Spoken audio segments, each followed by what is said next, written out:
সুপ্রিয় শিক্ষার্থীবৃন্দ, আশা করি তোমরা সবাই ভালো আছো, সুস্থ আছো। আজকে মাস্টার্স শেষ পর্বের অনলাইন ক্লাসে তোমাদের স্বাগতম। আজকে পড়ানোর বিষয় হচ্ছে ট্যাক্সোনমি অফ অ্যাঞ্জিওস্পার্ম। তো ক্লাস শুরু করা যাক।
আমি Tania Islam, assistant professor, department of botany, government Bangla college.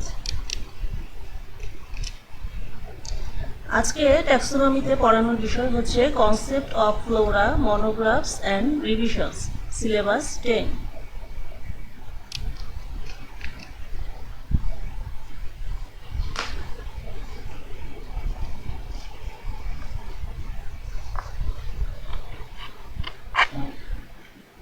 আমাদের অনেকেরই ধারণা যে শ্রেণীবিন্যাস তত্ত্ববিদদের প্রধান কাজই হচ্ছে যে একটি গাছের নামকরণ করা বা শ্রেণীবিন্যাস করা, কিন্তু আসল উদ্দেশ্য হচ্ছে একটি গাছকে বিশদভাবে জানা ও তার গবেষণালব্ধ জ্ঞান অন্যের জন্য সংরক্ষণ করা। গবেষণার প্রকৃতি ও উদ্দেশ্যের উপর ভিত্তি করে শ্রেণীবিন্যাস তত্ত্বের প্রকাশনার ধরন বা প্রকৃতিও একটু ভিন্ন হতে পারে। শ্রেণীবিন্যাস তত্ত্বের প্রকাশনাগুলো মোটামুটি 5 ভাগে বিভক্ত করা যেতে পারে, যেমন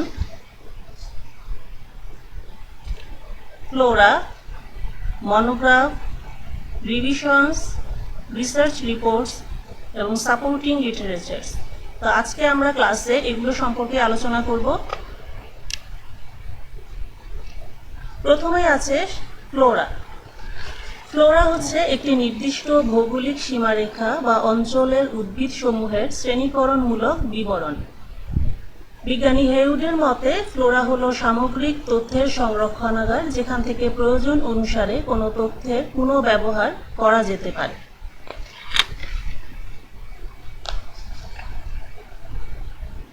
অন্যভাবে আমরা বলতে পারি যে ফ্লোরা হলো কোনো নির্দিষ্ট অঞ্চলের উদ্ভিদ প্রজাতি সমূহের একটি সুশৃঙ্খল তালিকা, যেখানে এ সমস্ত উদ্ভিদ প্রজাতির বর্ণনা, বিস্তৃতি এবং সচিত্র নিদর্শনের যোগান দিবে।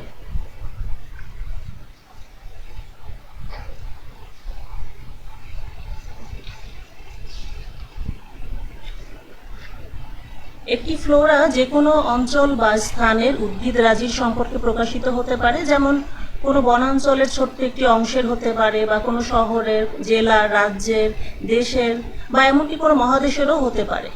যেমন তোমরা ছবিতে যেটা দেখতে পাচ্ছ সেটা হচ্ছে ফ্লোরা অফ বাংলাদেশ। এটা আমাদের দেশ থেকে প্রকাশিত হয়। এখানে বাংলাদেশের উদ্ভিদ রাজি সম্পর্কে আলোচনা করা হয়। কোনো নির্দিষ্ট অঞ্চলের এবং সাধারণত উদ্ভিদ জগতের একটি প্রধান অংশের মধ্যে সীমাবদ্ধ উদ্ভিদসমূহের বিবরণকে আমরা ফ্লোরা বলতে পারি। এখানে উদ্ভিদ জগতের অংশ বলতে বোঝানো হয় ভাস্কুলার উদ্ভিদ, সপুষ্পক উদ্ভিদ ইত্যাদি। আধুনিক ফ্লোরাতে অধিক সংখ্যক তথ্য সংক্ষিপ্ত আকারে সংযোজিত ও সংকলিত হয়ে থাকে। ঊনবিংশ শতাব্দীতে রচিত অধিকাংশ ফ্লোরা বাহ্যিক অঙ্গসংস্থানের বৈশিষ্ট্য ভিত্তিক। তবে আধুনিক ফ্লোরাতে ট্যাক্সার বাহ্যিক বৈশিষ্ট্য ছাড়াও থাকে নামকরণ, টাইপ নির্দেশনা, পরিবেশীয় তথ্য, ভৌগোলিক বিস্তার, ক্রোমোজোম সংখ্যা, এলাকা ভিত্তিক তারতম্য, সংক্ষিপ্ত ব্যবহার, স্থানীয় নাম, শনাক্তিনামা বা কি বলে যেটাকে সেটা সংযোজিত থাকে। যে কোনো ফ্লোরাতে উদ্ভিদসমূহ একটি সিস্টেম অনুসারে সাজানো থাকে, যেমন তোমরা হয়তো পড়ে এসেছো হাথিনসনের শ্রেণীবিন্যাস, বেসিস শ্রেণীবিন্যাস, এরকম যে কোনো একটা শ্রেণীবিন্যাস পদ্ধতিকে অনুসরণ করে ফ্লোরাগুলো সাজানো হয়ে থাকে।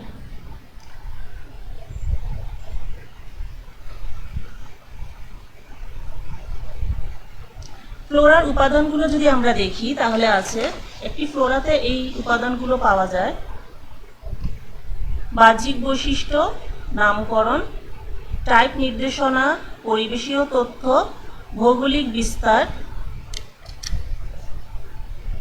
ক্রোমোজোম সংখ্যা, এলাকা ভিত্তিক তারতম্য, সংক্ষিপ্ত ব্যবহার, স্থানীয় নাম, শনাক্তিনামা।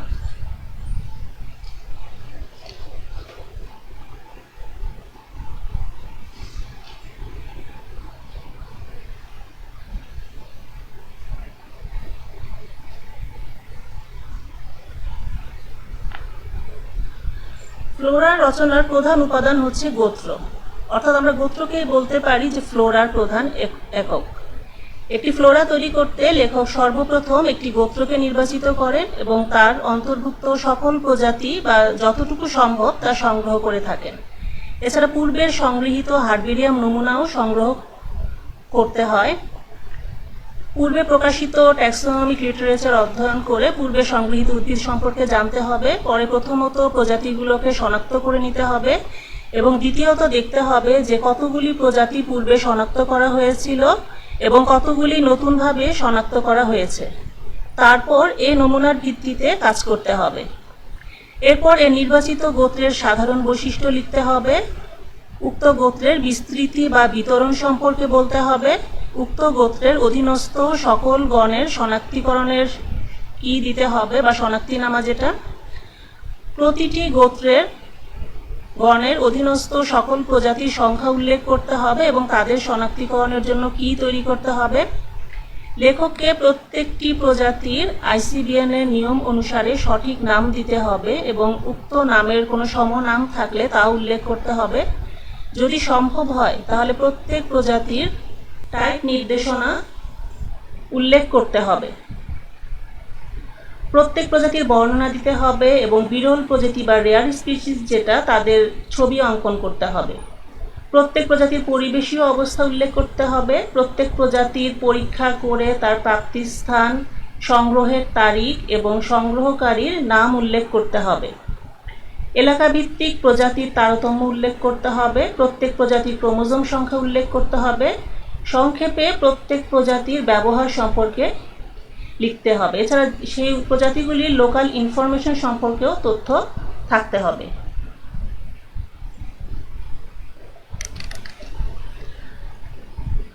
ডেভিস এবং হেউড তাদের প্রিন্সিপালস অফ অ্যাঞ্জিওস্পার্মস ট্যাক্সোনমি গ্রন্থে ব্যবহারের উদ্দেশ্যের উপর ভিত্তি করে ফ্লোরাকে প্রধানত দুটি শ্রেণীতে ভাগ করেছেন।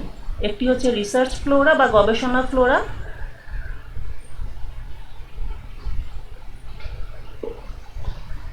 এটি অত্যন্ত তথ্যবহুল থাকে এবং শনাক্তিকরণের উদ্দেশ্য ছাড়াও এর বিশদ বর্ণনা শ্রেণীকরণমূলক গবেষণার জন্য সহায়ক, যেমন ফ্লোরা মালয়েশিয়ানা এবং Flora of British India.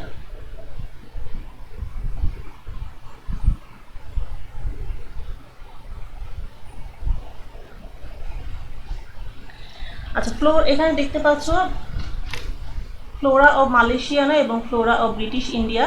Flora of British India সম্পর্কে আমরা কিছুটা তথ্য জানি। সেটা হচ্ছে ফ্লোরা অব ব্রিটিশ ইন্ডিয়া, দেখা যাচ্ছে কিনা এখানে, স্যার জোসেফ ডাল্টন হুকার। ওনার নাম হয়তো তোমরা শুনেছো, তোমরা বেনথাম হুকারের শ্রেণীবিন্যাস পড়ে এসেছো। সেখানে দুইজন বিজ্ঞানী ছিলেন, একজন হচ্ছেন জর্জ বেনথাম এবং আরেকজন স্যার জোসেফ ডাল্টন হুকার।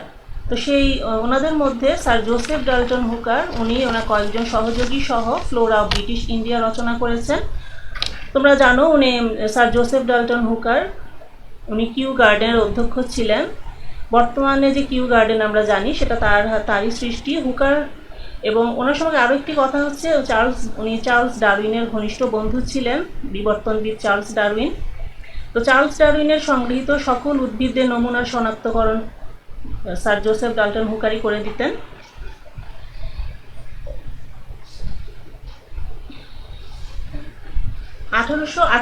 সালে স্যার জোসেফ ডাল্টন হুকার ভারতীয় উপমহাদেশের উদ্ভিদরাজি সংগ্রহের উদ্দেশ্যে কলকাতায় পৌঁছান।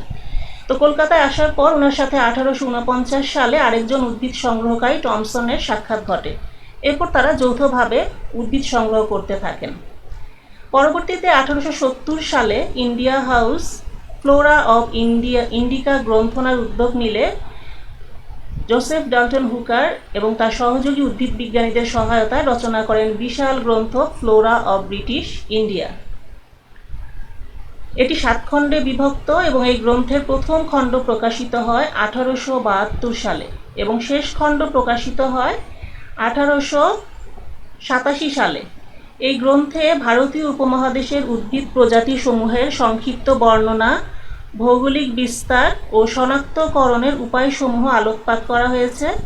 ফ্লোরা অব ব্রিটিশ ইন্ডিয়া এই দেশ তথা এই উপমহাদেশে উদ্ভিদ সমীক্ষার জন্য একটি পথ নির্দেশক স্বরূপ।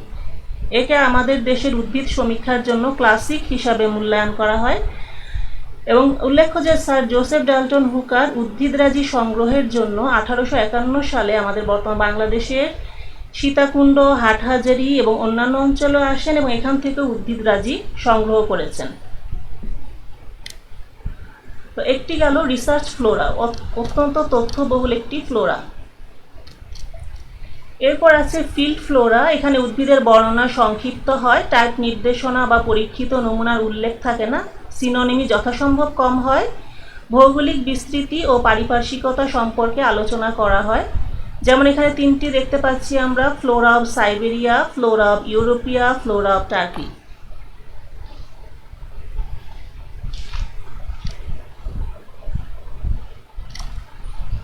এই প্রধান 2টি প্রকারভেদ ছাড়াও বিভিন্ন ধরনের ফ্লোরা এখন আছে, যেমন এক্সকারশন ফ্লোরা। এক্সকারশন ফ্লোরা হচ্ছে এটা সংক্ষিপ্ত আকারের হয়, শনাক্তিকরণের উপায় সহ সংক্ষিপ্ত বর্ণনা থাকে, আকারে বেশ ছোট হয়। এরপরে আছে ফরেস্ট ফ্লোরা। ফরেস্ট ফ্লোরা হচ্ছে সাধারণত বন অঞ্চলের উদ্ভিদ সমূহের, বিশেষ করে বৃক্ষ ও গুল্ম জাতীয় উদ্ভিদ অন্তর্ভুক্ত থাকে। আর এছাড়া আছে লোকাল ফ্লোরা, যেটা নির্দিষ্ট এলাকার উদ্ভিদ সমূহের উপর রচিত। এতে ভৌগোলিক বিস্তৃতি, পরিবেশ, ব্যবহার উল্লেখ থাকে। যেমন যুক্তরাজ্যের বিভিন্ন এলাকার জন্য এর ফ্লোরা রয়েছে। তোমরা ছবিতে যেটা দেখতে পাচ্ছ, ফ্লোরা ও হার্টফোর্ডশায়ার, এটা যুক্তরাজ্যের একটি অঞ্চল, দক্ষিণাঞ্চল, তার ফ্লোরাগুলো নিয়ে রচিত। যেমন বাংলাদেশে যদি ফ্লোরা অফ চট্টগ্রাম অথবা ফ্লোরা অফ বান্দরবান এভাবে যদি করা হয় তাহলে সেগুলো হবে লোকাল ফ্লোরা। আচ্ছা, এখন আমরা দেখি আমাদের ফ্লোরা অফ বাংলাদেশ নিয়ে। ফ্লোরা অফ বাংলাদেশ হচ্ছে বাংলাদেশের উদ্ভিদসমূহের শ্রেণীকরণমূলক প্রকাশনা।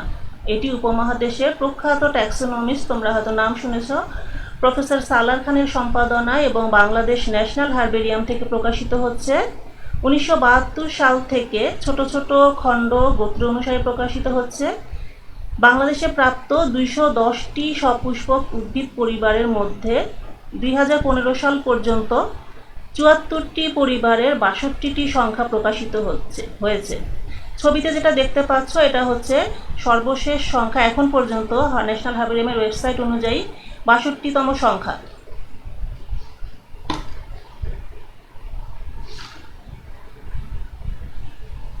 এই ফ্লোরা বাংলাদেশে বিভিন্ন প্রজাতির বর্ণনা, নামকরণ, সিনোনিম, অবস্থান, ভৌগোলিক বিস্তার, কিছু কিছু ক্ষেত্রে স্থানীয় নাম ব্যবহার এবং ছবি সংযোজন করা হয়েছে। বাংলাদেশ ন্যাশনাল হার্বেরিয়াম সারা দেশ ভিত্তিক নমুনা সংগ্রহ করে থাকে। এছাড়া দেশের বিভিন্ন বিশ্ববিদ্যালয় ও গবেষণা কেন্দ্র থেকে নমুনা ও প্রয়োজনীয় তথ্য সংগ্রহ করে ফ্লোরা অব বাংলাদেশ প্রকাশে সাহায্য করে। ফ্লোরা অব বাংলাদেশ প্রকাশনার কর্মসূচি মূলত বাংলাদেশ এগ্রিকালচারাল রিসার্চ কাউন্সিল প্রথম গ্রহণ করেছিল 1970 সালে। পরে সেটাই বাংলাদেশ হার্বেরিয়াম দায়িত্ব গ্রহণ করেছে। যেমন 1972 সালের অক্টোবর মাসে প্রথম খণ্ড প্রকাশিত হয়েছে, আর 62তম সংখ্যা প্রকাশিত হয়েছে 2015-তে।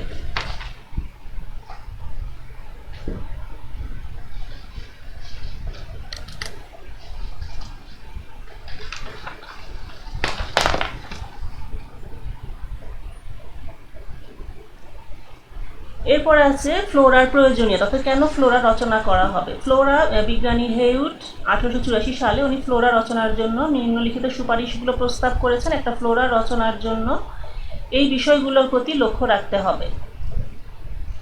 ব্যবহারের সুস্পষ্ট উদ্দেশ্য নির্ধারণ করা, অর্থাৎ এটা কি জন্য ফ্লোরাটা রচনা করা হবে সেই দিকে প্রথম লক্ষ্য রাখতে হবে।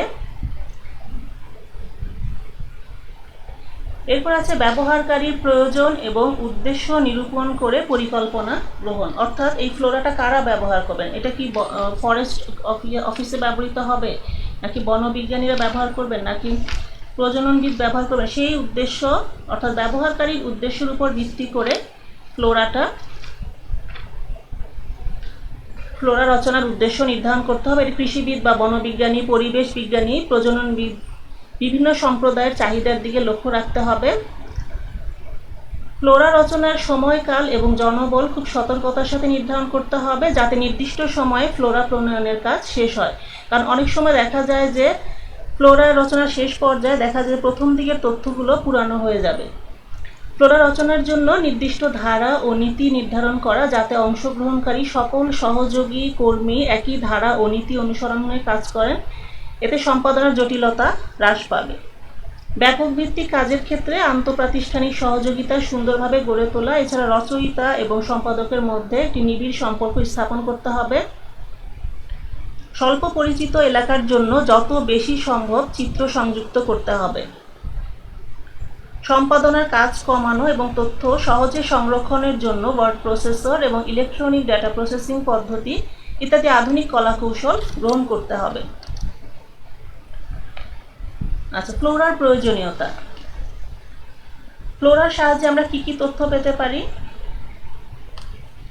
ফ্লোরার সাহায্যে মাঠ পর্যায়ে প্রজাতি সংগ্রহের পদ্ধতি জানা যায়, শনাক্তিনামা তৈরি এবং ব্যবহারের পদ্ধতি সম্পর্কে জানা যায়। শনাক্তিনামা জিনিসটা হচ্ছে উদ্ভিদের কতগুলি বৈশিষ্ট্যের সাহায্যে উদ্ভিদ শনাক্তকরণের জন্য একটা প্রসেস, সেটাকে বলা হয় শনাক্তিনামা। কোনো প্রজাতির বৈচিত্র্য ও আঞ্চলিক প্রজাতির বাসস্থান সম্পর্কে জানা যায়, শ্রেণীকরণ বিদ্যার প্রধান নীতি বা নিয়মগুলো সম্পর্কে জানা যায়, বিভিন্ন প্রজাতির ব্যবহার সম্পর্কে জানা যায়, উদ্ভিদ প্রজাতির বর্ণনা করার পদ্ধতি সম্পর্কে জানা যায়, প্রজাতিসমূহের ফুল ও ফল ধরার সময় সম্পর্কে জানা যায়, কোন দেশ কতখানি উদ্ভিদ সম্পদে সমৃদ্ধ তা জানা যায়, বিলুপ্ত ও বিলুপ্তপ্রায় উদ্ভিদ প্রজাতি সম্পর্কে জানা যায়, পরবর্তী গবেষণার সিনোপসিস তৈরি করার পদ্ধতি জানা যায়।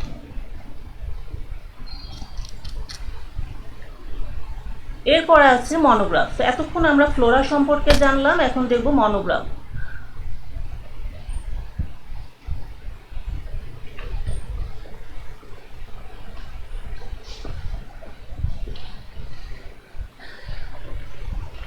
মনোগ্রাফ হচ্ছে একটি উদ্ভিদ গোত্র বা গণের বিশদ তথ্য বিশ্লেষণ এবং বিশ্লেষিত তথ্যের সংকলন। সাধারণত মনোগ্রাফের গবেষণার বিষয়টি সারা বিশ্বভিত্তিক হয়ে থাকে। মনোগ্রাফার তার নিজস্ব গবেষণালব্ধ তথ্য ছাড়াও উক্ত গোত্র বা গণের উপর পূর্বে প্রকাশিত শ্রেণীকরণ সম্পর্কিত যাবতীয় তথ্য সংযোজন করেন। যেমন এখানে দুটি মনোগ্রাফ দেখতে পাচ্ছি আমরা, একটি হচ্ছে দ্য জেনাস ক্রেপিস, এটি লিখেছেন আর্নেস্ট ব্রাউন ব্যাবক, এবং দ্য জেনাস নিকোটিয়ানা টি.এইচ. গুডস্পিড। মনোগ্রাফ নির্ধারিত গ্রুপের সকল সদস্যের উপরই কাজ করতে হয়। যেমন একটি গোত্রকে যদি মনোগ্রাফ রচনার জন্য নির্বাচন করা হয়, তাহলে সেই গোত্রের অন্তর্গত সকল জেনাস এবং সকল স্পিসিস এদের নিয়ে কাজ করতে হবে। আবার যদি একটা জেনাস হয়, তাহলে এই জেনাসের অন্তর্ভুক্ত সকল প্রজাতি নিয়ে আলোচনা করতে হবে।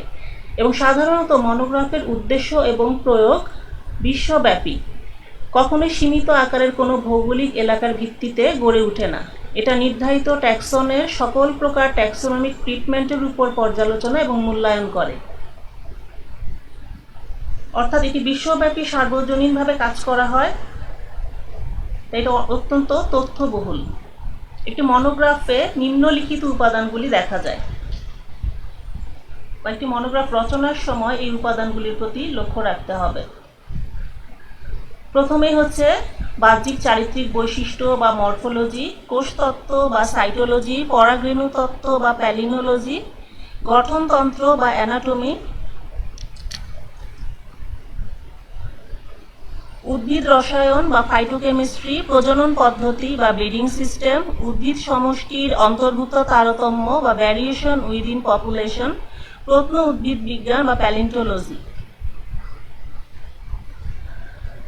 মনোগ্রাফ রচনার কতগুলি অত্যাবশ্যকীয় উপাদান আছে। মনোগ্রাফ রচনার সময় গবেষককে কতগুলি বিষয় চিন্তা করতে হবে, যেমন গবেষণার উদ্দেশ্য ও পরিধি, প্রয়োজনীয় সুবিধাদি এবং পূর্ববর্তী গবেষকদের গবেষণামূলক প্রকাশনার প্রাপ্যতা। প্রথম মনোগ্রাফ তৈরি করতে গেলে একজন গবেষককে কোনো জেনাসের বা উপজেনাসের উপর কোনো ট্যাক্সাকে নির্বাচন না করাই ভালো। এরপর জেনাসের সাইজের উপরও লক্ষ্য রাখতে হবে। কোনো জেনাসে যদি স্পিসিসের সংখ্যা খুব বেশি হয় তাহলে উপজেনাস নিয়ে কাজ শুরু করা ভালো। নির্বাচিত গণে প্রজাতির সংখ্যা কত হতে পারে এ সম্বন্ধে একটি প্রাথমিক পর্যবেক্ষণ নেওয়া প্রয়োজন। এরপর ওই জেনাসের উপরে আগে যারা কাজ করেছেন সেই সকল কাজের উপাত্তগুলি সংগ্রহ করতে হবে। এ কাজের জন্য বড় বড় হারবিরিয়ামের সহায়তা নিতে হবে, বিভিন্ন ভৌগোলিক এলাকা যাতায়াত এবং অন্যান্য সহায়তা করতে হবে এবং অন্যান্য গবেষকদের সাথে তথ্যের বিনিময় করতে হবে। এছাড়া এটাও লক্ষ্য রাখতে হবে যে এই একই বিষয়ের উপর এর আগে অন্য কেউ কাজ করেছে কিনা সেই জিনিসটা নিশ্চিত হয়ে তারপরই মনোগ্রাফ তৈরির কাজে অগ্রসর হওয়া প্রয়োজন। আচ্ছা, এরপরে সেটা হচ্ছে রিভিশন। রিভিশন হচ্ছে একটি ভৌগোলিক এলাকার কোন উদ্ভিদের জেনাস, সাব ফ্যামিলি বা ফ্যামিলি নিয়ে প্রকাশিত তথ্যবহুল রচনা, যেরকম a revision of Indo Malayan species of Viscum, revision of Malaysian species of Lindernia. এখানে যেটা দেখতে পাচ্ছি তিনটি রিভিশন দেখা যাচ্ছে। একটি হচ্ছে the genus Betula, taxonomic revision of the genus Drytomas in North America, the genus Primula in India. এখানে একটা জিনিস খেয়াল করা হচ্ছে যে রিভিশনটা একটি ভৌগোলিক এলাকার নির্দিষ্ট যে উদ্ভিদের উপর নিয়ে কাজ করা হয়। অধিকাংশ সময় রিভিশনের মাধ্যমে একটি জেনাসের মাত্র একটি সেকশনের অথবা উপাদান সমূহের একটা মহাদেশ বা ক্ষুদ্রতর ভৌগোলিক এলাকার মধ্যে সীমাবদ্ধ থাকে। অনেক রিভিশন আছে যেখানে ট্যাক্সনের উপর ইতিপূর্বে সামগ্রিক পর্যালোচনা হয়নি, অথবা সেখানে সাইটোট্যাক্সনমি, বংশগতিবিদ্যা, পরিবেশবিদ্যা প্রভৃতির তথ্য সীমিত করা হয়। আবার সম্পূর্ণ হার্বেরিয়ামের ভিত্তিতে রিভিশন রচিত হয়েছে, সেটাও অপ্রতুল নয়। রিভিশনে অনেক আলোচ্য ট্যাক্সনের উপরে বিবর্তনের ধারার আলোকপাত করে থাকে, অনেক সময় চিত্র সংযোজিত থাকে। পরীক্ষিত নমুনা সমূহের উল্লেখ থাকতে হবে যেন ভবিষ্যতে গবেষক প্রয়োজন বোধে নমুনাসমূহ পুনঃ পরীক্ষা করতে পারেন।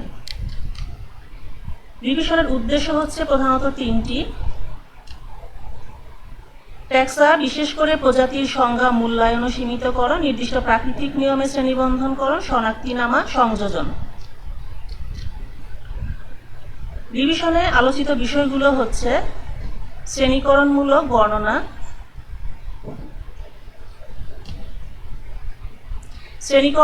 বর্ণনা, ভৌগোলিক বিস্তৃতি, ক্রোমোজোম সংখ্যা থাকতে হবে, এরপরে চিত্র বা নকশা সংযোজন করতে হবে, আর পরীক্ষিত নমুনা সমূহের উল্লেখ থাকতে হবে, যেটা একটু আগে বললাম যে পরবর্তীতে যদি কোনো গবেষক কাজ করতে যান তাহলে উনি যেন এই কাজে সহযোগিতা লাভ করেন।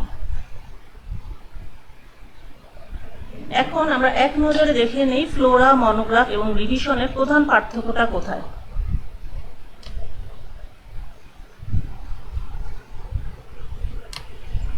ফ্লোরা সেটা হচ্ছে নির্দিষ্ট একটি ভৌগোলিক সীমারেখা থাকবে এবং সেই অঞ্চলের উদ্ভিদ সমূহের শ্রেণীকরণমূলক বিবরণ, অর্থাৎ নির্দিষ্ট ভৌগোলিক অঞ্চলের সমস্ত উদ্ভিদ সমূহের শ্রেণীকরণমূলক বিবরণ। আর মনোগ্রাফ মনো মানে হচ্ছে এক, তো মনোগ্রাফ জিনিসটা হচ্ছে যে সমগ্র পৃথিবীর কোনো একটি নির্দিষ্ট জেনাস বা একটি সাব ফ্যামিলি বা একটি ফ্যামিলির শ্রেণীকরণমূলক প্রকাশনা। আর রিভিশন সেটা হচ্ছে একটি নির্দিষ্ট ভৌগোলিক এলাকার কোনো জেনাস, সাব ফ্যামিলি বা ফ্যামিলির শ্রেণীকরণমূলক প্রকাশনা। অর্থাৎ আমরা যে এক বাক্যে বলতে চাই, ফ্লোরা হচ্ছে নির্দিষ্ট এলাকার সমস্ত উদ্ভিদের বর্ণনা, মনোগ্রাফ হচ্ছে বিশ্বব্যাপী একটি উদ্ভিদের বর্ণনা বা একটি উদ্ভিদ গ্রুপের বর্ণনা, আর রিভিশন হচ্ছে একটি নির্দিষ্ট এলাকার নির্দিষ্ট উদ্ভিদ গ্রুপের বর্ণনা। ফ্লোরা হচ্ছে সাধারণত, যেহেতু অনেক তথ্যবহুল তাই এটি বড় আকারের পুস্তক। মনোগ্রাফ হচ্ছে সাধারণত অপেক্ষাকৃত ছোট আকারের পুস্তক, আর রিভিশন সাধারণত ছোট আকারের পুস্তক। ফ্লোরা এতে বহু উদ্ভিদের নানা তথ্যের সংযোজন থাকে, মনোগ্রাফ এতে কেবল নির্দিষ্ট উদ্ভিদ সমূহের তথ্য থাকে, আর রিভিশন যেটা, এটা হচ্ছে এটি ফ্লোরা এবং মনোগ্রাফ অপেক্ষা কম তথ্যবহুল। এই তিনটি প্রধান ট্যাক্সোনমিক প্রকাশনা ছাড়াও আরও দুটি আছে। একটি হচ্ছে রিসার্চ রিপোর্ট। রিসার্চ রিপোর্ট হচ্ছে সারা পৃথিবীতেই দেখা যায় যে প্রতি বছর শত শত উদ্ভিদ বিজ্ঞান বা জীববিজ্ঞান সাময়িকী বা জার্নালে শ্রেণীকরণ বিষয়ক বিভিন্ন গবেষণার ফলাফল প্রকাশিত হয়।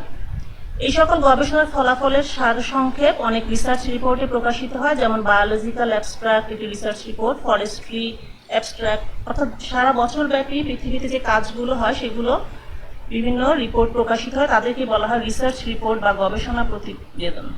যেমন এখানে আমরা দেখতে পাচ্ছি জার্নাল অফ বায়োলজিক্যাল রিসার্চ এবং জার্নাল অফ ফরেস্ট্রি রিসার্চ। এরপরে সবার শেষে যেটা, সেটা হচ্ছে সাপোর্টিং লিটারেচার বা সহায়তাকারী পুস্তক এবং পুস্তিকা এবং প্রকাশনা। এটি হচ্ছে দেখা যায় শ্রেণীবিন্যাসকরণবিদগণ বা ট্যাক্সোনমিস্টগণ প্রায় তাদের কাজের সুবিধার জন্য কতগুলি বিশেষ প্রয়োজনীয় সহায়ক বই ব্যবহার করে থাকেন। তাদেরকেই বলা হয় সাপোর্টিং লিটারেচার, যা তাদের গবেষণার কাজে সহযোগিতা করে। যেমন এখানে দুইটি বইয়ের নাম দেওয়া হয়েছে এরকম, একটা হচ্ছে ইন্ডেক্স কিউএনসিস আর একটা হচ্ছে flowering plants of the world, edited by VH Heywood, যার কথা তোমরা এতক্ষণ অনেকবারই শুনলে ভিএইচ হেউডের কথা। তো প্রথমে আমরা দেখি ইন্ডেক্স কিউএনসিস। এটি হচ্ছে 1893 থেকে 95 সালের মধ্যে 2 খণ্ডে কিউ থেকে প্রকাশিত। তোমরা জানো কিউ গার্ডেনের নাম তোমরা শুনেছ। কিউ থেকে প্রকাশিত হয়। তো 1753 সাল থেকে 1885 সাল পর্যন্ত সকল জিমনোস্পার্ম ও অ্যাঞ্জিওস্পার্ম উদ্ভিদের নাম ও এর নামকরণ সম্পর্কিত যাবতীয় তথ্য, উৎপত্তিস্থল, ভৌগোলিক বিস্তৃতি এতে সংকলিত হয়েছে।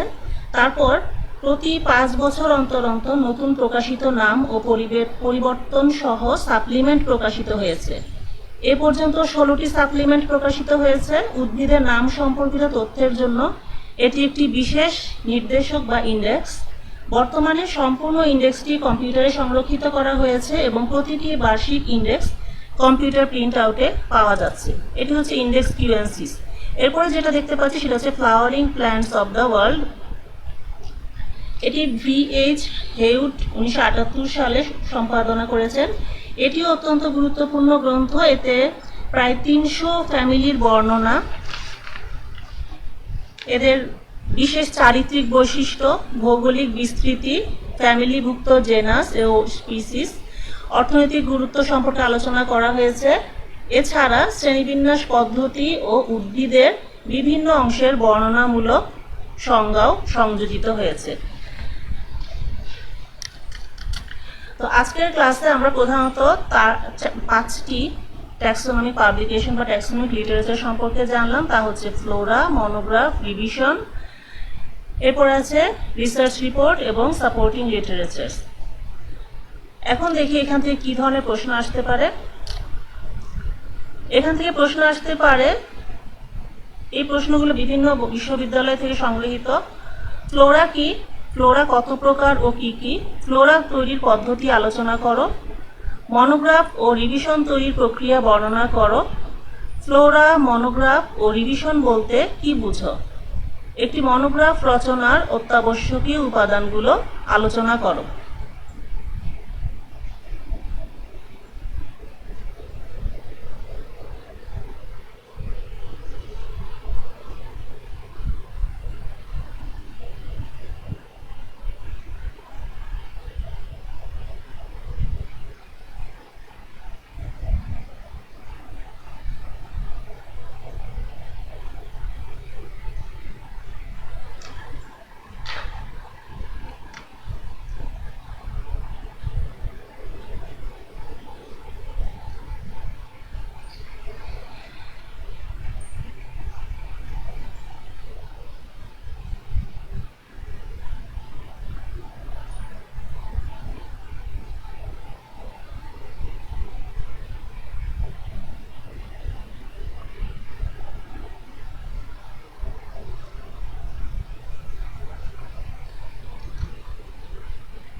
আজকের মতো ক্লাস এখানে শেষ করছি।